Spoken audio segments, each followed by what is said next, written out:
Welcome back, baseball fans. 1972-75 card set analysis video series, and we're in part 4 of the 1972 box. And that would mean that we're going to turn this around for a second, and we're going to go into the last two divisions, the National League Mountain Division and the National League West. Look at those last 8 teams' 1972 cards, which would just leave after that cards who have not been in the league yet, plus guys who were in the league previously and then waived or retired. Plus, of course, nameless cards written into the league to get to 640 that are not used for drafting purposes. So let's just get started. We'll go right into Arizona. And looking at a list of guys they are tentatively thinking of keeping, waiving, or retiring. This is, of course, before we do roster manipulation, where all teams have to comport to the proper number of 4 keepers, 2 waivers, and 2 retires. So if you have too many of those categories, you have to make moves to get to the proper number. So this is before that switcheroo happens, and presently Daryl Knowles is here at the top as the best option as a keeper moving forward for this team, and why not? Great card with a 136 ERA and 66 innings 72 for the A's. And yeah, he'll probably be kept and drafted by Arizona. Pat Jarvis, believe it or not, he was almost out of the league. They brought him back in with a 71 card, and you know what? 72 is pretty much the same as 71. Not that bad. High ERA, but it was in Atlanta, in a small ballpark. He's okay. Swing, relief starter. You can put him in as a long man, so he could get in the league. Steve Braun is still an everyday player with the Twins. Here, 402. He could have more than that for the Twins as a mostly a third baseman, infielder with a little bit of outfield. Eventually he turns into just a pinch hitter. And Retman is now starting to be kind of ordinary. He had monster years in 70 and 71. But now in 72, he's just a 233 hitter. He'll do a little better to this in the future. Always known for walks, good defense, and an arm. Dalton Jones might be put on waivers, and rightly so. He's starting to lose his stuff here. Yeah, not much there. Oh, and Ted Uhlaender did the same thing here. That's not. He's got great defense, but he just can't hit anymore. He was a 280 hitter. Now he's 159. That's not going to work. Now we have some guys who we know have a card in the future. Bill Plummer is already on this team with a future card that's better than that, as is Hal Breeden. Dave May, yeah, he's got a 20-something homer card in the future, so we don't need this one. Reggie Cleveland's 73 card, though this is pretty good as well, is in the league. This would have been as good as well, but he's, we already have him.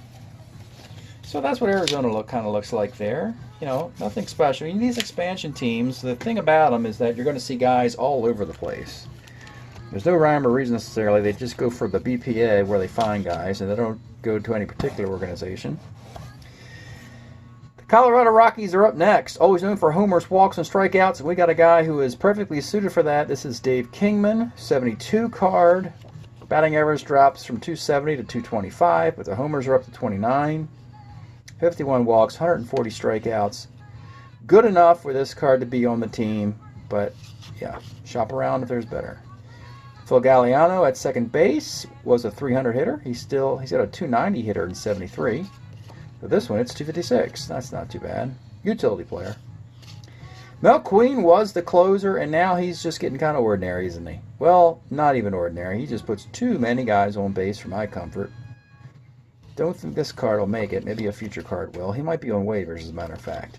As is John Cumberland, who might be on waivers, though he could probably be pushed into retirement because he has lost it completely here. Brilliant 71, but in 72, he's on the Cardinals now, and oh, it is awful. That's pretty bad. 12 homers, 47 innings as well. Don't want that. J.C. Martin's this is his final year in the league, I believe. Could make it as a left-handed hitting catcher who hits about 256. No power, though. 240. 50 at-bats. They made his card. So I'm glad Strat-O-Matic made a card out. A left-handed catcher will always be considered for the league. And now we're looking at guys Colorado has presently. They got Don Money with a better card. They got Auerbach with a 300 card in the league. Rick Monday has a better card than this in the league with 26 home runs, I believe. This one only has 11, right? And of course, we have Costco's a monster card of 73. That one's not very good. Al Fitzmaurice is a good 73 card, was with Kansas City. This one's just okay. And that's Colorado. Vegas, team built on defense, pitching. Let's see what they have. Well, there you go. They're going to come right back with Wes Parker because of that. Switch hitting one first baseman. The Dodgers just didn't need him anymore with Steve Garvey. So the Vegas team said, come here. Come to Las Vegas. We'll continue your career. Extend it. Give you some extra years in the league. And he'll play first base for this team. Tommy Davis always hit around 300. Here, it's mostly in a platoon, though. And he's got better years with Baltimore coming up. This is with Baltimore, but he's got better ones. Just 82 at-bats. Very strange. I don't know if he was injured. But why the huge come down in at-bats? Probably an injury. Jim Nettles, still a good defensive player, but the stick is just not there anymore, nor the platoon ability. That's gone as well. It's a 204 hitter. Kubiak, utility players on waivers because these guys are just a guy. They're Jags. You just find a guy. So Ted Kubiak's a guy who can play on a different team every year because he'll make a roster as utility player. Switch hitter can play all the infield positions. Ray Culp had some nice years with the Red Sox, but now I think it might be over with. Still with Boston. 105 innings, 446. You know, this is good enough for traditional Major League Baseball at that time, but for the carryover league, we want to be a little bit better than this, and I just don't think he just puts way too many guys on base for my comfort. Jimmy York is now on the waivers. He also puts way too many guys on base. That's just unacceptable for the league. Now some guys who have a card in a future year, including A-Rod as a 1. He's got a future card. This one's pretty good, though. I think he got more power here than the one he has presently. So they may want to consider retroing Rodriguez. I think he's got a 73 card in the league and moving back to a 72 card now if there's room. Because he does a little bit better. They were forced. They had too many 72 guys, so they had to move Rodriguez into the future a little bit. Now you can send him back to a 72 card if you wish. You can manipulate the league that way. If there's a year availability. Mike Anderson has a better card as a 1 outfielder. Ken Brett's a starter 8 in a future year. Pitching on 3 days rest, I believe. That's Vegas. And finally, the Portland team that won the division. They won it. And can they repeat? Frank Robinson, everywhere he shows up, they win. From Cincinnati to Baltimore. Baltimore traded him to Cleveland. Cleveland traded him to Portland. All those teams won the division as soon as he arrived. Now they want to bring him back for another year.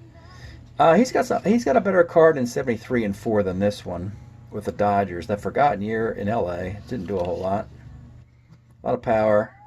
Yeah. Ray Sadecki, nice lefty, but now he's only in the bullpen. That's good enough to be a lefty reliever coming out of the pen, though they might want to find another version of him in the future where he can still be a starter. Fred Stanley, utility player. A lot of walks. You can fix a lot. He's a switch hitter back then. I don't think he always was a switch hitter.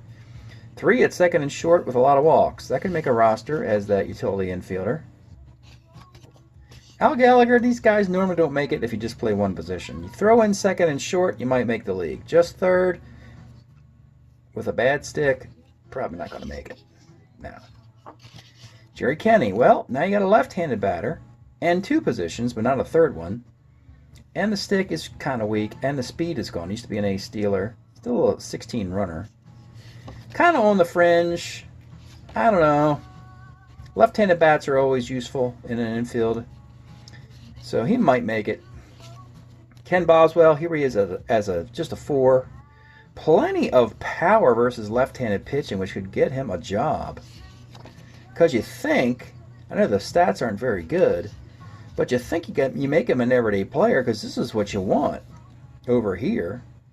This is awful over there, but man, you want all those home runs as a left-handed hitting second baseman with full-time power. So I don't know what you do with this guy. This is like all or nothing. You make him your starter second baseman, or you don't. It doesn't make a team because a team wants your lefties to hit righties. Montgomery has a future card that hits better than this, though. Man, this is still good. 286. Tom McCraw, this is a nice card, too. I thought he had a bunch of bad years. Turns out this one's not too bad. 258, he's got a better future card where he gets 294.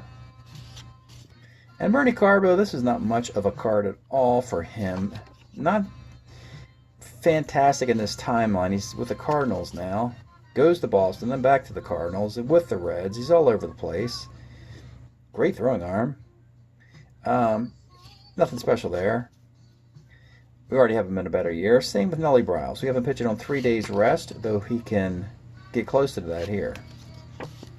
And that's your look at Portland. We'll take a little break, and we'll go to the National League West.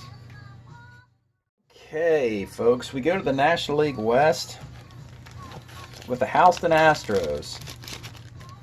Houston. Starting with Bob Watson. I'm not sure this has been sorted because I thought Watson's got a card in the league already, as does Cater. We have maybe not done an analysis of this one yet. All right, let's rearrange a little bit. Joe Morgan's beautiful card here will be with Cincinnati. He will be traded, and we're still to determine the trade components. Menke has a 73 card as well. Actually, Cater, Menke, Metzger, Jim Wynn. This is a little bit of a mess here. So basically just Morgan and Cruz, as 10 Astros are coming back offensively. So only Morgan and Cruz have to be discussed. And Cruz actually doesn't do a whole lot here. He's an Astro. No, he's still a Cardinal. But here, there's a little bit of a malaise between 72 and 76 until he finally takes off and becomes a regular 300 hitter. So he's going to have a year where he's just ordinary. Gary Peters might be near the end of it here. 4.34 ERA. A situational lefty, maybe? That's an out. That's an out. You don't care about that if he's a situational lefty out of the bullpen at this point instead of a starting pitcher. Ken Forrest, we got to bump his 71 card up, possibly to this one. He should have 4 good cards. So I'm not sure which year we'll take for Forrest, but we do have to take one. Bob Johnson, he is bounced between Pittsburgh and Kansas City. That's a nice year in 72. The only thing is he can't pitch on 3 days rest. Not a big deal though. Well, he'll be in the league with this card. Someone will want it. This would be a nice little trade chip for Houston since he's not really affiliated with the Astros. Jim Ray's affiliated with the Astros. Always was a nice reliever. But here the ERA balloons a little bit. But he gets righties out minus the extra base hits. Oh boy, that's not nice. It's not a good card. The 4.30 ERA. Frank Lindsay, he's still good against righties, but oh boy, left-handed batters tag him there. 3.04 ERA. Boy, if you use it correctly and just make him your righty situation guy, he might be all right. And of course, Watson, Cater, Menke, Metzger, and Jim Wynn. All those guys are already on the Astros in a future card. Let's go to LA. And the Dodgers, who had a very disappointing season. But by 74, they got to put this thing together to get to a World Series. Willie Davis card up. Do you trade him to the Expos or do you hold on to him? You could keep him. You don't have to send him to the Expos in that deal yet. And the Expos send him to the Cardinals after that. You could hold on to Willie. It's not like you got the heir apparent in center field. You really don't. I'd really want to hang on to this guy. Well, Messerschmitt will hang on to him as well. We got a bunch of years to consider. Great year here, though he can't pitch on 3 days rest. Probably got hurt a little bit. This is Mickelson's last year in the league, and it's a okay year. There's nothing particularly special about this card. It can get into the league, but there's no reason to keep him if you're depriving another player from being kept. And the guys who are already in the league for the Dodgers, Tommy John with a future card. Steve Garvey, of course, with his MVP card of 74. Willie Crawford, this is a bad card. He's got a better card in that year as well. So, That's your Dodgers. Gosh, Willie Davis. Let's not overlook that, Dodgers. Let's try and, you know, keep him in LA as long as he was in LA, and maybe have him stay a little bit longer. That's no big reason to get rid of Willie Davis. You know, you didn't actually have a Gold Glove center fielder pounding the door down in LA that I can recall. You know, Rick Monday maybe. I don't think so. All right, Clay Kirby had a brilliant 71. And 72, well, he's still pretty damn good.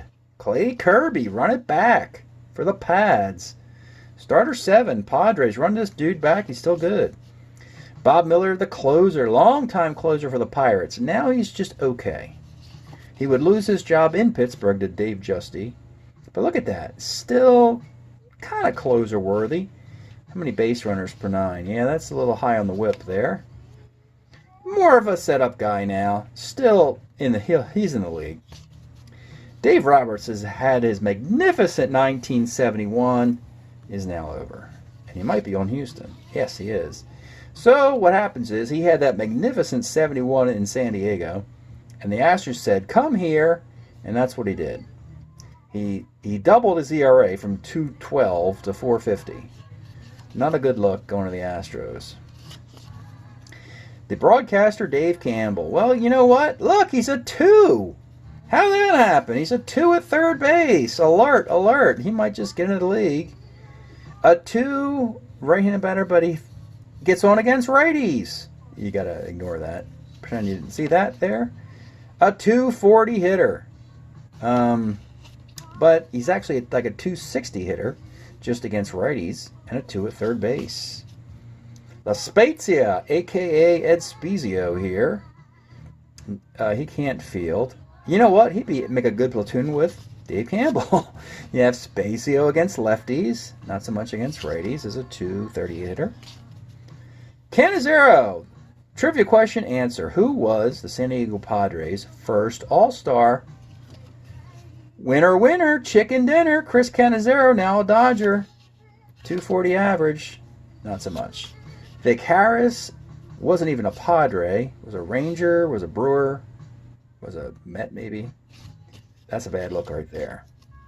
And the other Dave Roberts. They lost the one to the Astros. They kept the other, the infielder. He can now field, kind of, sort of. He was a 40-41. Now he can be a 3 at 2 positions in the infield. Hits lefties pretty darn good. Righties not so much, like maybe a 252 hitter, 244 hitter. High percentage versus righties, not so good. They got Ed Sprague in the future card, and that's your Padres. All right, and lastly, your San Francisco treat. The Giants lost the league championship series, divisional round series, to Pittsburgh, and Bill Parsons was a guy they got from Milwaukee, still with Milwaukee. Pitched pretty good with Milwaukee. You traded for him. It's a sunk cost. Might as well just keep him for another year, perhaps. That's a quality starter. Marichal. Got to pick the year now. He's getting...